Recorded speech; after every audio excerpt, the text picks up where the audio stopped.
En el nombre del Padre, del Hijo, del Espíritu Santo. Amén. Ven, Espíritu Santo, y llena los corazones de tus fieles, y enciende en ellos el fuego de tu amor. Envía tu Espíritu Creador, y se renovará la faz de la tierra. Estamos estudiando el Catecismo de la Iglesia Católica, su primera parte, la profesión de la fe, segunda sesión, la profesión de la fe cristiana. Capítulo primero, creo en Dios Padre. Artículo primero, creo en Dios, Padre Todopoderoso, Creador del cielo y de la tierra. Párrafo séptimo, la caída. El Catecismo dedica en este párrafo 28 números al estudio de este tema. En el primer apartado tiene como título: Donde abundó el pecado, sobreabundó la gracia. El Catecismo va a dedicar algunos números a profundizar sobre este tema, específicamente hoy el numeral 388 y 389, al pecado original, una verdad esencial de la fe. Fijémonos que este título ya dice bastante, ¿no? El tema del pecado original es una verdad de fe en la que está implicada todo el resto de la concepción del cristianismo. No es que esté sustentando toda nuestra fe en esa verdad, no está sustentada toda ahí, pero las verdades de fe están todas concatenadas, todas. No puedo quitar una y quedarme con la otra. Por ejemplo, ¿no? Cuando hablamos del tema de la Inmaculada Concepción, si alguno niega la doctrina del pecado original, hace incomprensible la doctrina de la Inmaculada Concepción. Doctrina que significa que María, por el hecho de que iba a ser la Madre de Dios, ella tuvo el privilegio de ser preservada del pecado original. Una verdad va unida con la otra. No se pueden abordar como si fueran pues un supermercado en donde uno toma una sí y otra no. Las verdades de fe, todas son un conjunto. Esto es lo que algunas personas deben de entender muchas veces el día de hoy. Hoy ya, donde con esta falsa libertad de expresión, algunos atrevidos se toman el derecho de criticar, perseguir, dañar, difamar la persona del Santo Padre. Deberían de saber que es doctrina de la fe el primado de Pedro. Y esto es importante, todas las verdades de fe van juntas. Si yo quito a Pedro, estoy dañando la fe profundamente, porque es una verdad de fe, igual que las demás. Esto no es un supermercado donde yo tomo una cosa o tomo la otra, o vas con todo o no vas con nada. Por otra parte, queridos amigos, es curioso, ¿no? Cómo el pueblo de Dios y la acción que el Espíritu Santo ejerce en él nos prueban que esto es verdad. Porque cuando el Espíritu Santo le da la gracia de la conversión a alguien, esta persona abraza la fe en todo. Ya no cabe decir que esto sí, que esto no. Cuando alguien se convierte, abraza la fe en todo. Cuando el Espíritu Santo nos da la gracia de la conversión, se abraza la fe en su totalidad. No lo que me gusta, sí, y lo que no me gusta, no. Y esta es la diferencia del convertido y no convertido. Aunque me digan que tal pastor de tal lugar se convirtió, porque tuvo un retiro, un encuentro, un texto bíblico que lo inspiró, lo que sea. Hay veces hay que probar esa conversión en el crisol. Hay que probarla en el crisol. Porque si no sucede lo que está sucediendo ahora con estos pastores supuestamente convertidos. Se habían convertido a la mitad, pero no en su totalidad. No hubo Espíritu Santo no hubo gracia, hubo pura voluntad humana, que está bien también como un inicio, pero faltó Espíritu Santo. Cuando el Espíritu Santo me da la gracia de la conversión, abrazo la fe toda, desde la primera verdad hasta la última. La persona convertida no empieza a hacer selecciones de verdades de acuerdo a lo que es políticamente correcto o a lo que yo creo en mi interior como juicio personal, que es lo que debería de ser. No, menos de acuerdo a mi ideología. El que recibe el toque de la conversión dice: Dios se me ha revelado. Y si se me ha revelado, entonces me abrazo yo a la plenitud de su revelación. Y no Él se acomoda a mí. Muy importante esto, queridos amigos. Estamos en un momento de nuestro estudio del catecismo, en esta parte del credo, pues donde hoy día este tema del pecado original, pues ya se deja como a ver si tú estás de acuerdo o no estás de acuerdo, ¿no? Número 388 del catecismo dice: con el desarrollo de la revelación se va iluminando también la realidad del pecado. Aunque el pueblo de Dios del Antiguo Testamento conoció de alguna manera la condición humana a la luz de la historia de a la luz de la historia de la caída narrada en el Génesis, no podía alcanzar el significado último de esta historia, que solo se manifiesta a la luz de la muerte y de la resurrección de Jesucristo. Es precioso ver esto, conocer a Cristo como fuente de la gracia para conocer a Adán como fuente del pecado. El Espíritu Paráclito, enviado por Cristo resucitado, es quien vino a convencer al mundo en lo referente al pecado, revelando al que es su Redentor. Número precioso este 388 que nos presenta el Catecismo esta mañana. Fijémonos cómo inicia diciendo que ha habido un desarrollo en la revelación. Un dato muy interesante para tenerlo en cuenta, ¿no? La revelación no ha sido instantánea, ha sido progresiva.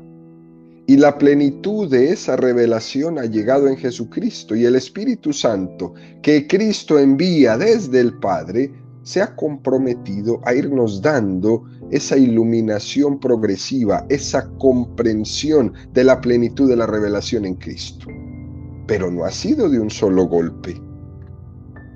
Y aunque nosotros tengamos el libro de la Biblia, no olvidemos que ese libro de la Biblia es una colección de libros que se ha ido elaborando y escribiendo bajo la iluminación del Espíritu Santo, y que desde el primero hasta el último en su elaboración ha habido muchos siglos entre uno y otro. Por lo tanto, la revelación no ha sido instantánea, ha sido paulatina, ha sido progresiva. Y esto viene muy bien que lo digamos, queridos amigos, porque nosotros hemos tenido el don de Dios, hemos tenido el regalo de Dios, hemos tenido el privilegio, porque hemos nacido cuando ya la plenitud de la revelación había sido completada. Tú y yo hemos conocido la revelación completa. Hay algún pasaje en el Nuevo Testamento que dice: muchos soñaron ver lo que estáis viendo y murieron sin verlo. Es decir, muchos soñaron la plenitud de la revelación y murieron sin verlo. Estaban deseando conocer más. Pero es que nosotros hemos recibido el don de Dios, el privilegio de Dios de conocer el don de Dios, que es Jesucristo. Y eso es un talento muy grande. un talento muy grande. Así como la parábola de los talentos, a ese que le dieron 10. ¿Qué hiciste con los 10? Bueno, pues aquí están los otros 10 que he ganado. A nosotros nos dieron un talento muy grande, quizás el talento más grande de todos, haber conocido a Jesucristo. Y me van a preguntar, cuando conociste a Jesucristo, ¿qué hiciste con ello? ¿Lo escondiste? ¿Lo escondiste? Recordemos a ese anciano Simeón, que había recibido la promesa de no morir hasta que no viera entrar en el templo al esperado de los tiempos, el Mesías de Israel. Y Dios le concedió que lo conociera, y también a la profetisa Ana el poder verlo. Y entonces Simeón, al verlo, pronuncia: ahora, Señor, según tu promesa, puedes dejar a tu siervo irse en paz. Qué cosa más bonita, ¿no? Ellos ansiaban ver al Salvador, y nosotros que lo vemos, lo escondemos. Nos da pena poner una cruz en nuestra casa. Nos da pena incluso ya ponernos una cruz en nuestra cadena que llevamos en nuestro cuello. Ya la gente se la quitó y se puso es que la piedra que le conecta con el universo, una semejante cosa. Ya se quitaron la cruz y se pusieron la pirámide que le conecta con la pirámide de no sé dónde.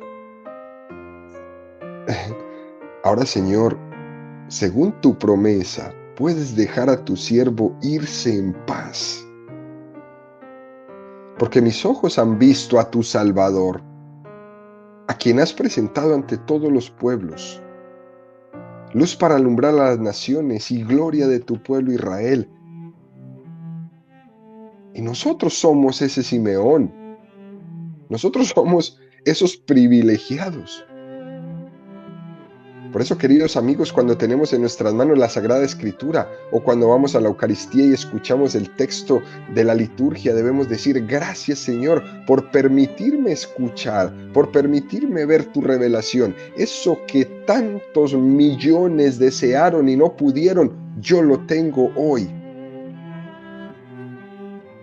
Muchos soñaron ver lo que estáis viendo y murieron sin verlo. Y tú eres un privilegiado, y tú has recibido el talento de los talentos, que es la revelación en Jesucristo. Y ahora, ante toda esta maravilla de ser nosotros protagonistas en esto, protagonistas oculares, protagonistas de la revelación, ante toda esta maravilla hay un drama. Y el drama es la ignorancia de la Sagrada Escritura que tenemos. El desinterés por la revelación. El drama que vivimos los hombres hoy día manifiesta esa enfermedad que tenemos en el corazón de no tener sed de acoger la revelación de Dios, de rechazar la revelación por pura ignorancia. Pero no una ignorancia inculpable, sino lastimosamente es una ignorancia culpable. Es no querer saber. Y ese no querer saber delata la enfermedad que hay en nuestro corazón. Continúa el catecismo diciendo: aunque el pueblo de Dios del Antiguo Testamento conoció de alguna manera la condición humana a la luz de la historia de la caída narrada en el Génesis, no podía alcanzar el significado último de esta historia, que solo se manifiesta a la luz de la muerte y de la resurrección de Jesucristo. Significa que no es que antes de llegar Jesucristo los judíos del Antiguo Testamento no conocieran nada. Sí conocían la historia del Génesis, sino que no podían alcanzar el significado último de esta historia, que solo se manifiesta a la luz de la muerte y de la resurrección de Jesucristo. Es decir, hay una necesidad de que la historia de la salvación sea coronada, Y hasta que no sea coronada, no terminas de comprender el primer capítulo. ¿Sí? No terminas. Y el catecismo nos invita a profundizar en un texto un poco paradigmático de San Pablo, ¿no? Romanos 5, 12, 21. Por tanto, como por un solo hombre entró el pecado en el mundo y por el pecado la muerte, y así la muerte alcanzó a todos los hombres, por cuanto todos pecaron, porque hasta la ley había pecado en el mundo. Pero el pecado no se imputa no habiendo ley. Con todo, reinó la muerte desde Adán hasta Moisés, aun sobre aquellos que no pecaron con una transgresión semejante a la de Adán, el cual es figura del que había de venir. Pero con él no sucede como con el delito. Si por el delito de uno solo murieron, si por el delito de uno solo murieron todos, ¿cuánto más la gracia de Dios y el don otorgado por la gracia de un solo hombre, Jesucristo, se han desbordado sobre todos? Y no sucede con el don como con las consecuencias del pecado de uno solo. Porque la sentencia, partiendo de uno solo, lleva a la condenación. Mas la obra de la gracia, partiendo de muchos delitos, se resuelve en justificación. En efecto, si por el delito de uno reinó la muerte por un solo hombre, con cuánta más razón los que reciben en abundancia la gracia y el don de la justicia reinarán en la vida por un solo, por Jesucristo. Así pues, con el delito de uno solo atrajo sobre todos los hombres la condenación, así también la obra de justicia de uno solo procurará toda la justificación que da la vida. En efecto, así como por la desobediencia de un solo hombre todos fueron constituidos pecadores, así también por la obediencia de uno solo todos serán constituidos justos. La ley, en verdad, intervino para que abundara el delito, pero donde abundó el pecado, sobreabundó la gracia. Así, lo mismo que el pecado reinó en la muerte, así también reinaría la gracia en virtud de la justicia para vida eterna por Jesucristo nuestro Señor. Es un texto muy interesante, ¿no? Porque da la impresión de que Pablo se queda como en blanco, como perdido en lo que iba a decir, pero no es así. No se ha quedado en blanco, sino que deja sugerida una idea, para que después de unos puntos suspensivos que pone en el texto, elaborar esa afirmación que hace entre la obra de Adán y la obra de Cristo. La afirmación sustancial que hace San Pablo es comparar a Jesucristo con Adán. Jesucristo es el segundo Adán. Por eso, para entender el primer Adán hay que conocer al segundo Adán. Y es muy curioso que para entender mejor la Sagrada Escritura es mucho mejor empezar a estudiarla desde el final hacia el inicio, que desde el inicio hacia el final, es decir, de atrás para adelante. Es muy curioso, porque se entiende desde la plenitud de Jesucristo. Desde el segundo Adán se entiende el primer Adán. Y la afirmación es esta: si por un hombre, si por la solidaridad que todos en el género humano tenemos con él, entró el pecado, si por el delito de uno solo reinó la muerte por un solo hombre, con cuánta más razón los que reciben en abundancia la gracia y el don de la justicia reinarán en la vida por un solo, por Jesucristo. Fijémonos cómo se afirman tres cosas. que existe una relación entre el pecado y la muerte, que la muerte se introdujo por el pecado de Adán. Se dice que existe una relación entre el primer hombre y la entrada del pecado, entre el pecado del primer hombre y el pecado que cada uno de nosotros cometemos. Pero dice que hay una especie de paralelismo, porque nosotros tenemos una especie de participación de ese mismo destino de condición humana de Adán. Y las consecuencias de su pecado se han derivado para todos nosotros. Por eso no se vale decir, eso fue Adán, no yo, porque me tengo que bautizar yo. ¿Yo acaso cometí ningún pecado? ¿O por qué tengo que bautizar a mi niño o a mi niña si ellos no han pecado?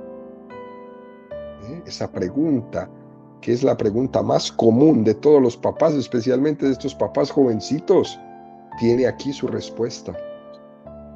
Porque nosotros, los seres humanos, tenemos esa especie de participación de ese mismo destino de la condición humana de Adán. Y las consecuencias de su pecado se han derivado para todos nosotros. Pero al mismo tiempo, queridos amigos, porque Jesucristo asume nuestra naturaleza humana y se une a nuestra condición, también su redención tiene consecuencias en todos nosotros. Así pues, como dice San Pablo, como el delito de uno solo atrajo sobre todos los hombres la condenación, así también la obra de justicia de uno solo procura toda la justificación que da la vida. Muy interesante, porque todo esto nos hace meditar en esa unión de destino que tenemos entre todos nosotros, que no somos islas. Y Cristo también quiso unirse, a ser compañero de destino, es uno de nosotros, para ofrecer también su destino, la vida eterna, también a todos y a cada uno de nosotros. Y continúa el catecismo diciendo, el Espíritu Paráclito, enviado por Cristo resucitado, es quien vino a convencer al mundo en lo referente al pecado, revelando al que es su Redentor. Y uno se pregunta, ¿qué es eso de convencer al mundo en lo referente al pecado? ¿Qué es eso? Y nos remite el catecismo al Evangelio de San Juan 16, 7, 11.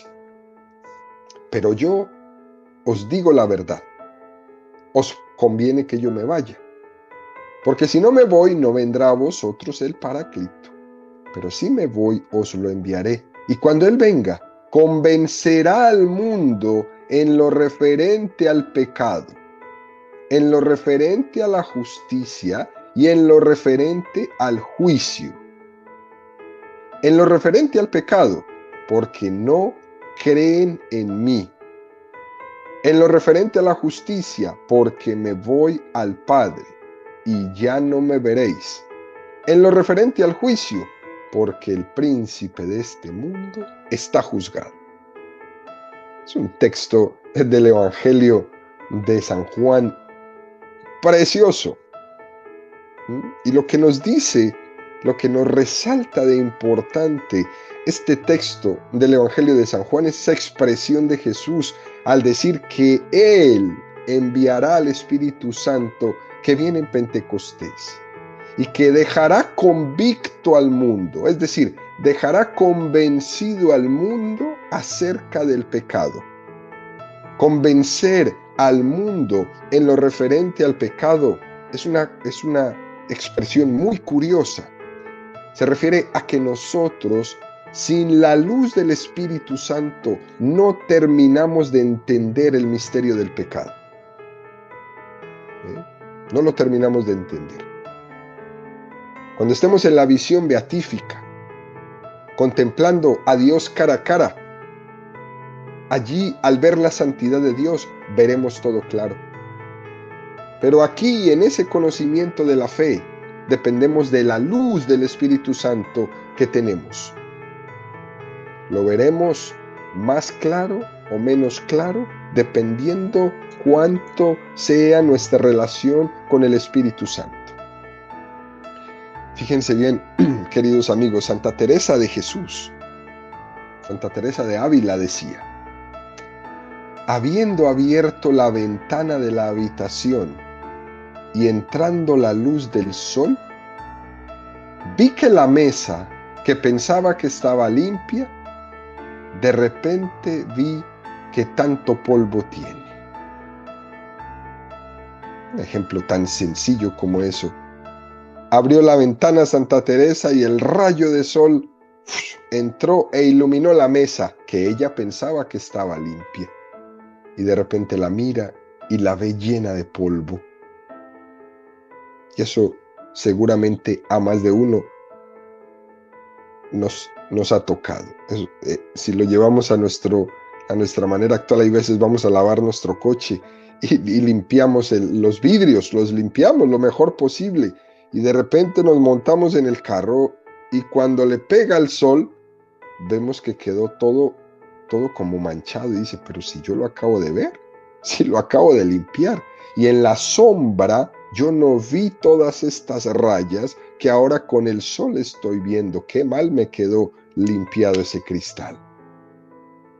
Es decir, que el pecado solo se ve a la luz de Dios. Si uno no conoce la santidad de Dios, no ve el pecado. Por eso suele pasar en nuestra vida que uno se siente más pecador conforme uno está más cerca de Dios.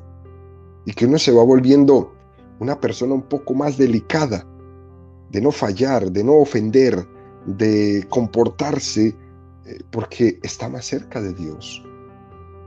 Uno se siente más pecador conforme uno está más cerca de Dios, en esa amistad más profunda con Dios.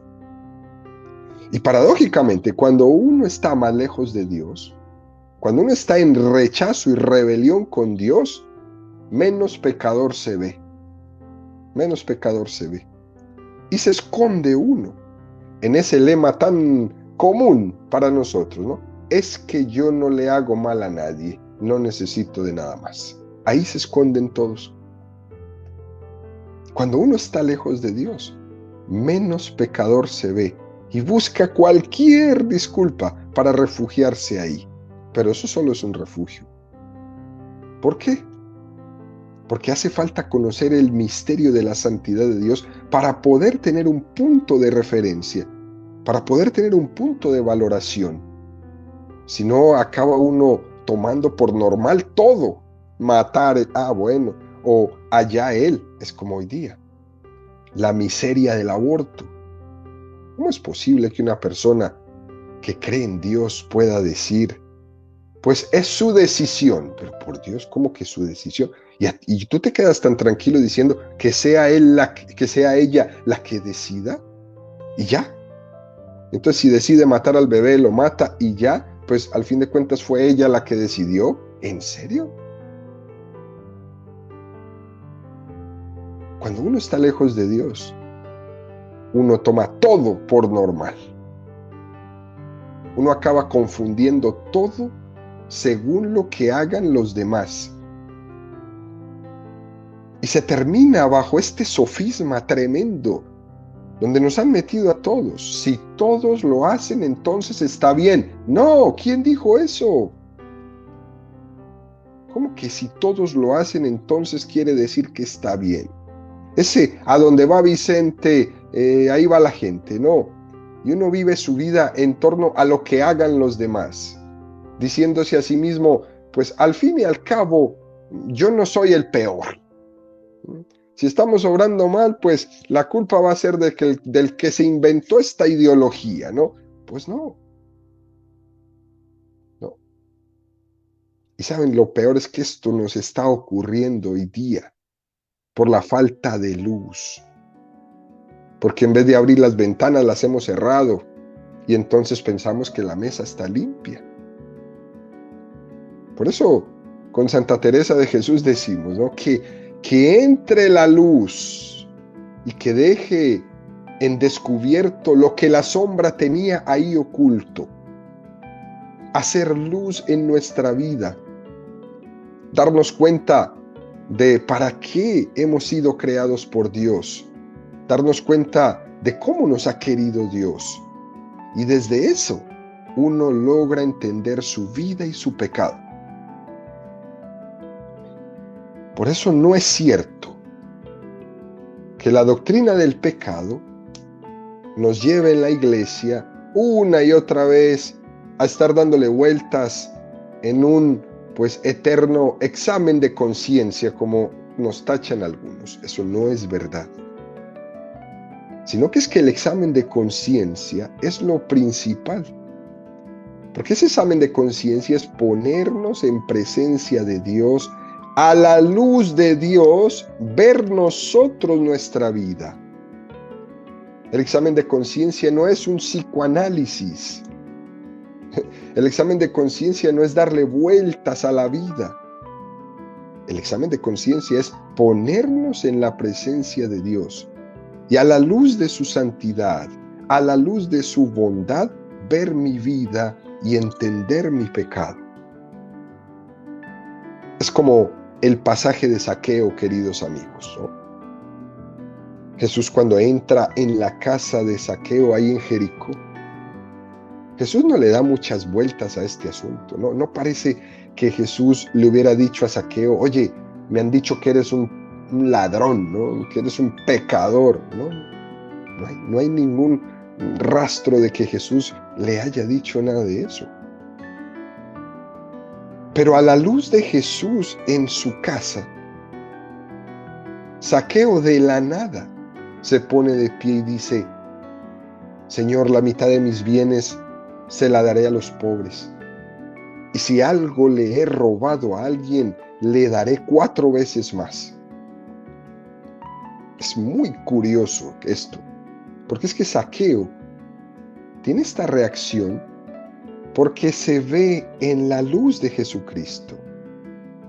Porque Jesucristo entra en su casa y la ilumina. Es lo mismo que le pasó a Santa Teresa cuando abrió la ventana y la mesa que pensaba que estaba limpia la vio sucia, llena de polvo. Lo mismo que te pasa a ti y a mí cuando lavamos el coche, nos montamos y en cuanto el sol le pega al cristal del frente vemos que quedó todo rayado. Zaqueo vio por esa luz lo que antes no veía por encontrarse en oscuridad. Y eso genera su conversión. Por eso dice el Catecismo, el Espíritu Santo enviado por Cristo resucitado a convencer al mundo en lo referente al pecado, revelando al que es su Redentor. Continúa el Catecismo en el número 389 y dice, la doctrina del pecado original es, por así decirlo, el reverso de la buena nueva que Jesús es el Salvador de todos los hombres, que todos necesitan salvación y que la salvación es ofrecida a todos gracias a Cristo. La iglesia que tiene el sentido de Cristo sabe bien que no se puede lesionar la revelación del pecado original sin atentar contra el misterio de Cristo. Es decir, el tema del pecado original es como el adverso y el reverso de una moneda. Y el reverso de una moneda es el pecado y el adverso es Cristo Salvador, Cristo Redentor. Y las dos cosas están unidas en la misma moneda. Una moneda tiene las dos caras y ninguna de las dos se pueden ocultar. El hombre tiene una necesidad radical de salvación. El hombre no se puede autorredimir, no se puede autosalvar. El hombre necesita la salvación de Dios. El hombre por sus propias fuerzas, ¿no?, tiene que quitarse esa losa que le lleva a la perdición para que deje entrar la gracia de Dios en su vida. Nuestra salvación viene de Dios y Él vino a salvarnos de una esclavitud interior. Fíjense cómo este número del catecismo dice tan bonito: la iglesia que tiene el sentido de Cristo sabe bien que no se puede lesionar la revelación del pecado original sin atentar contra el misterio de Cristo. Qué expresión tan hermosa la que nos deja este catecismo hoy. La iglesia que tiene el sentido de Cristo. Entender a Cristo, comprender, tener la clave de explicación de su mensaje está en la iglesia. Por eso dice, ella tiene el sentido de Cristo. Bueno, esto a más de un protestante le debe desbaratar el estómago. Pero es una expresión muy bella. Los santos también tienen el sentido de Cristo. Por eso la iglesia los pone como modelos.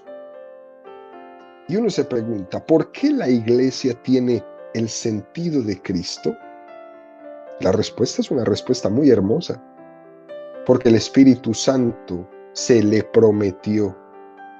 Porque el Espíritu Santo prometió que no la dejaría huérfana. Porque el Espíritu Santo prometió que la asistiría, que la acompañaría, que la llevaría a la plenitud. 2000 años y nunca hemos sido huérfanos. 2000 años acompañados por esa asistencia del Espíritu Santo en la Sagrada Escritura, en la tradición de la Iglesia, en la vida de los santos, en el magisterio. 2000 años. Nunca hemos estado huérfanos, porque la Iglesia tiene el sentido de Cristo, porque ella es de Cristo. Fijémonos que esto hasta cierto punto desenmascara esa tentación que hay hoy día por ahí de los jóvenes, adultos, incluso ya hasta los niños. Escucha uno decir, Cristo sí, iglesia no. Porque es que después de ese Cristo sí, iglesia no, más tarde viene esa especie de pluralismo religioso sí, pero religión revelada no. Es decir, hagamos un mix de todas las religiones, de todo lo que esté en una y en otra y en otra, pero sin creer en ninguna de ellas en particular. Y en el fondo de todo eso se esconde algo que es todavía peor y que es lo que se está difundiendo hoy día por todas partes, que es espiritualidad sí, religión no. Fíjense bien cómo la cosa empezó con un Cristo sí, iglesia no, después un poquito de todas las religiones, pero no una sola la que revela, la que ha sido revelada, y después termina en esto que vivimos hoy día. Gente que dice que es muy espiritual, pero no profesa ninguna religión. Espiritualidad sí, religión no. Y se inventan un montón de técnicas y de teorías y cosas para comunicar a la gente con Dios, para tranquilizar tu espíritu, pero eso eres tú. Eso no ha sido revelado, ¿no? Y nos preguntamos, ¿cómo se puede separar la espiritualidad de la religión? ¿Cómo se puede separar la carne de la sangre sin matar a la persona? ¿Cómo se puede separar la religión cristiana de la gracia que Jesucristo nos da? No se puede. Es decir, queridos amigos, tenemos que desenmascarar estas teorías relativistas, subjetivistas de esta nueva era que se va difundiendo entre nuestras familias, en nuestras sociedades, Una nueva era que en vez de aclarar lo que hace es confundir, donde no hay una religión revelada y en el fondo todo queda resumido a una difusa espiritualidad. Una difusa espiritualidad, a un querer vivir con un espíritu tranquilo, pero sin gracia y sin nada. Por eso no se llega a ninguna parte. Por eso siempre estamos busque y busque y busque, porque es que estás buscando donde no es. Cuando uno encuentra a Dios, ya no sigue buscando, porque ya lo tiene todo. El que todavía sigue buscando es porque no ha encontrado, porque está buscando donde no es. Y te puedes pasar ahí los 80 años de vida que te queden. Y eres libre para hacerlo, pero estás buscando donde no es. Y aquí la clave está en descubrir el acontecimiento de la revelación, que es que Jesucristo vino a nosotros enviado por el Padre. La iglesia que tiene el sentido de Cristo es la que nos lo va a dar. Y nos refiere a la primera de los Corintios 2:16. Porque ¿quién conoció la mente del Señor para instruirle? Pero nosotros tenemos la mente de Cristo. Es impresionante, ¿no? Estas palabras de San Pablo. La iglesia tiene la mente de Cristo, porque el Espíritu Santo la asiste. Y más allá de nuestros pecados, más allá de nuestras infidelidades, el Espíritu Santo nos asiste. A pesar de nuestra forma de ser, nos asiste. Y está esperando que seamos plenamente santos. Y está esperando que seamos plenamente santos. Esto es lo más bonito. Aunque estemos llenos de errores, Él nos sigue asistiendo. Él no espera que yo sea santo para asistirme. Él me asiste aquí y ahora, a la espera de que sea santo, pero siempre me asiste. Por tanto, queridos amigos, concluimos esta catequesis de hoy diciendo: la iglesia tiene el sentido de Cristo y por eso proclama al Cristo Redentor, y al mismo tiempo eso supone, revela, descubre lo que el misterio del pecado del hombre.